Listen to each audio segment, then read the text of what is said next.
Welcome to KRR kitchen. இன்றைக்கி நம்ம கிச்சனில் நல்ல ஒரு அருமையான சைடிஷ் ரெசிபி தான் பார்க்க போகிறோம். இன்றைக்கி நம்ம 3 வகையான பருப்பு வச்சு நல்ல ஒரு அருமையான தால் ரெசிபி தாங்க பார்க்க போகிறோம்.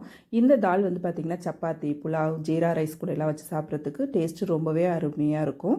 அதே போல் நம்ம சாப்பாட்டில் போட்டு பிசைஞ்சு சாப்பிட்றதுக்கும் டேஸ்ட்டு ரொம்பவே சூப்பராக இருக்குங்க. எப்படி செய்கிறதுன்னு நம்ம வீடியோக்குள்ளே போய் பார்ப்போம். அதுக்கு முன்னாடி நம்ம சேனலில் இப்போ தான் ஃபஸ்ட் டைம் பார்க்குறீங்கன்னா சப்ஸ்கிரைப் பண்ணி வச்சுக்கோங்க. கூடவே பெல் சிம்பல் ப்ரெஸ் பண்ணி ஆளுங்கிற ஆப்ஷனையும் ப்ரெஸ் பண்ணி வச்சுக்கோங்க. அப்போ தான் நான் போகிற வீடியோஸ் எல்லாம் உங்களுக்கு தொடர்ந்து நோட்டிஃபிகேஷனில் ஒன்றுக்கு கிடச்சிக்கிட்டு இருக்கும். இப்போ வாங்க இந்த தால் ரெசிபி எப்படி செய்கிறதுன்னு பார்த்துடலாம். தால் செய்கிறதுக்கு வந்து பார்த்திங்கன்னா 3 வகையான பருப்பு எடுத்து நல்லா கழுவிட்டு ஒரு அரை மணி நேரமாக ஊற வச்சு வச்சுருக்கேன். நம்ம வீட்டில் டீ குடிக்கிற கிளாஸ் வச்சுருப்போம்ல, அந்த கிளாஸால் ஒரு அரை கிளாஸ் தான் எடுத்திருந்தேன். இந்த பருப்போட அளவு வந்து பார்த்திங்கன்னா ஒரு 150 கிராம் கிட்ட இருக்கும். இப்போ நல்லா கழுவிட்டு ஊற வச்சு வச்சுருக்கேன். இப்போ தால் வந்து நம்ம குக்கரில் தான் இன்றைக்கி செய்ய போகிறோம். அதனால இந்த பருப்பை நல்லா தண்ணிலாம் வடிச்சிட்டு குக்கரில் சேர்த்துக்குவோம். இது கூடவே பார்த்திங்கன்னா ஒரு 10 சின்ன வெங்காயம் கட் பண்ணி வச்சுருக்கேன். ஒரு 5-6 பூண்டு பல் இதை சேர்த்துக்குங்க. அப்புறம் பார்த்திங்கன்னா ஒரு 4 பச்சை மிளகாய், உங்கள் காரத்துக்கு தகுந்த அளவு பச்சை மிளகாய் சேர்த்துக்குங்க.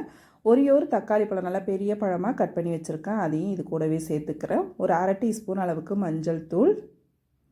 அப்புறம் பார்த்திங்கன்னா பருப்பு எடுத்த டம்ளராலே ஒரு 5 டம்ளர் அளவுக்கு தண்ணி வச்சிங்கன்னா உங்களுக்கு கரெக்டான அளவாக இருக்கும். நம்ம 1.5 டம்ளர் அளவுக்கு பருப்பு எடுத்திருக்கோம், அதுக்கு 5 டம்ளர் தண்ணி அளந்து வச்சுருக்கேன். அந்த தண்ணியை இது கூடவே சேர்த்துக்கிறேன். சேர்த்து நல்லா ஒத்தாப்பில் ஒரு தடவை கலந்து விட்டுக்குவோம். இதிலே ஒரு சின்ன துண்டு பெருங்காயம் சேர்த்துக்கிறேன். பெருங்காயம் கட்டி பெருங்காயம் இல்லைன்னா நீங்கள் தூள் பெருங்காயம் கூட சேர்த்துக்கலாம். நல்லா ஒரு தடவை கலந்து விட்டு 1 டீஸ்பூன் அளவுக்கு நல்லெண்ணெய் சேர்த்துக்குவோம்.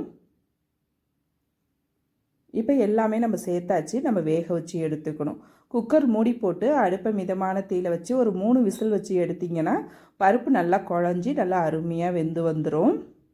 பருப்பை ஊற வச்சுட்டு நம்ம வேக வைக்கும் போது நல்லா குழஞ்சி வெந்து வரும். சாப்பிட்றதுக்கு டேஸ்ட்டும் அருமையாக இருக்குங்க. இப்போ இது ஒரு 3 விசில் வச்சு எடுத்துக்கிறேன்.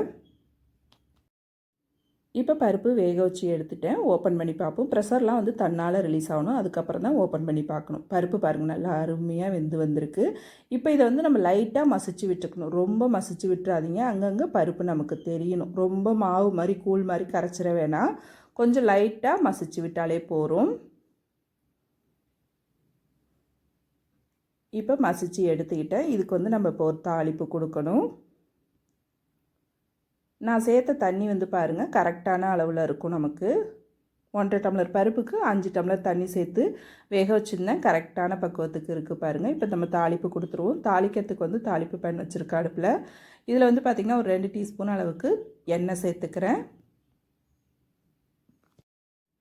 இப்போ எண்ணெய் நல்லா காஞ்சதுக்கப்புறம் பார்த்திங்கன்னா 1 டீஸ்பூன் அளவுக்கு கடுகு உளுந்து சேர்த்து நல்லா பொரிய விட்டுக்குங்க. கடுகு உளுந்து பொரிஞ்சதுக்கப்புறம் இது கூடவே ஒரு அரை டீஸ்பூன் அளவுக்கு ஜீரகமும் சேர்த்துக்கிறேன்.